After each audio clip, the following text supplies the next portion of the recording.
Welcome to my madness, ladies and gentlemen. Today we are going to be taking a look at these two figures right here, kind of a retro review. Take a look at a couple older figures and see if they're still worth picking up today. That's the point of this. And today we have Mattel's Legacy Edition Joker and Batman from one of the many DC Universe lines that they had out. This is not DC UC, but actually it kind of is, just repackaged. But we've got Batman and Joker here. I just picked these guys up, was very excited, found a good deal online. We'll go over price here in a little bit. But right now we have to crack these guys open and see what we've got inside. But first I did want to show you the packaging because the packaging looks really cool. I love this kind of angled bubble card thing that has the holes in the side for some reason. I guess they're worried about Batman breathing. Got some nice artwork there on the back. Same thing with the Joker. They just look great. I miss packages like this. Nobody's doing packages like this anymore. It looks awesome. But anyway, as I said, let's go ahead and crack them open and see what we've got. All right, so here we have them out of the package, and Batman basically comes with no accessories whatsoever, except he does have a stand there that says Batman. Joker does come with his mallet. He does also come with a stand, and then he comes with some little cards there. Very, very difficult to see, but he comes with some little cards there that, for the life of me, I can't get him to hold. His hand is just not really molded correctly to hold those cards. In the package, they have them strapped down with a little piece of plastic string, so it makes it look like he can hold them. He can't. It's just not going to happen. But, who cares about the cards, really? I mean, let's be honest here. All right, let's look at the figures themselves. And you can definitely tell, taking a look at them, these are DC UC figures. I mean, that's what these are. This one in particular, this Batman, has been reused multiple times as far as this sculpt to go with different versions of Batman based on different decos, head sculpts, different capes, different belts, things like that. That is a Four Horsemen sculpt here. They got reused a lot because it is a really good sculpt. But that's what that is, and there are some differences. I'll show you some of the details on that one.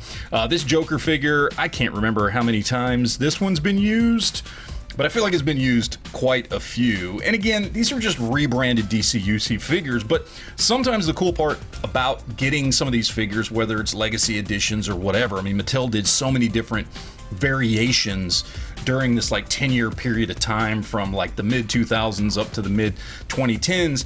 A lot of times some of these figures, if you tried to get the original DC UC version of them, they're just kind of expensive, but you can get another version of it that's basically the same figure in some other form in different packaging, and you can get it cheaper, and that's kind of cool. And that's, you know, part of the reason why I like picking these things up. The other reason is because there are going to be some differences. So we're going to take a look at the Joker here first, and I think they did a really good job on the Joker. It's very classic 60s Joker.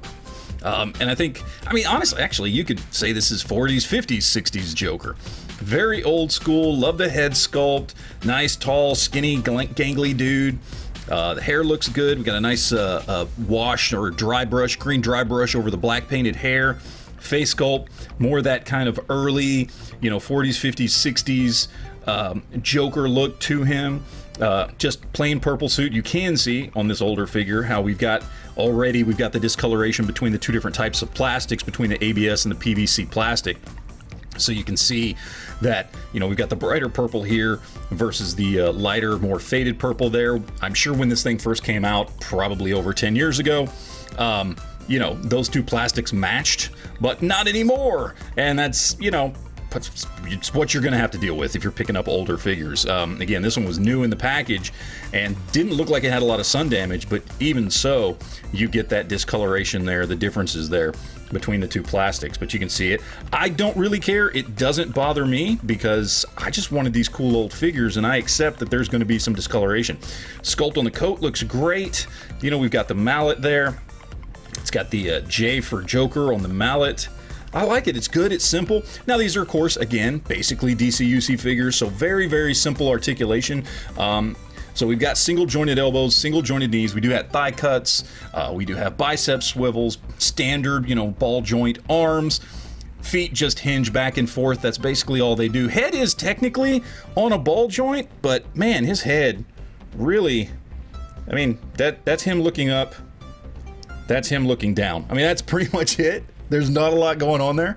As far as the Batman figure goes, Again, we've seen this sculpt many times if you collect DCUC stuff, and it's a great sculpt. Now, you can tell just a little bit here, the torso on this figure is slightly discolored, not as bad as the purple on this guy, but the torso on this one, and actually even the upper legs, because I believe this is the ABS plastic versus the PVC plastic, you've got that discoloration there. So there's a hint in this gray of yellowing, which hopefully is coming across on camera. But again, I don't really care. I like this figure. One of the cool things about this particular one, and they did this on some of the DCUC figures as well, and I don't know how well it's going to come across on camera, but there's actually a texturing on the gloves and on the boots, at least on part of the boots. The rest of it's kind of a bright, shiny part, and then we've got this kind of textured piece on the front. Same thing with the gloves right there. There's this textured piece right there. It looks nice, nice little details there. The cape itself is a little too shiny for me, but still looks good. I mean, it's a well-molded cape, but still looks good. Love the belt on this thing. I like the bigger, chunkier belt as opposed to the pod belts. I just like that utility look for Batman. We've got a great face sculpt there. I think they did great with that. Kind of gritting his teeth there a little bit. Looks good. Looks mean, lean and mean. Again, articulation on this guy, pretty much the same thing. So you've got single jointed knees and elbows, and then you've got, ankles that just rock back and forth. On him in particular, we've got no wrist articulation, but we do have swivel there at the forearm.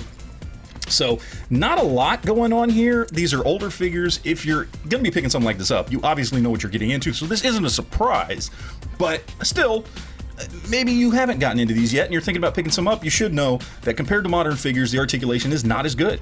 I don't care, doesn't bother me. I actually like it. I like these older figures for everything that they are.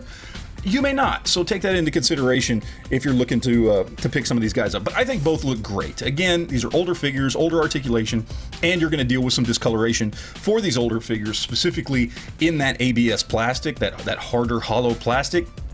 You're going to get some discoloration on a lot of figures. That's just something that, unfortunately, DCUC is known for, and all the figures that aren't DCUC that were created exactly like DCUC is just something you have to get used to. But let's go ahead and throw these guys up with some other figures and see how these guys stack up. So want to know how these figures are going to stack up to more modern Revoltech and Mafex figures? Well, we've got Mafex Steel and Revoltech.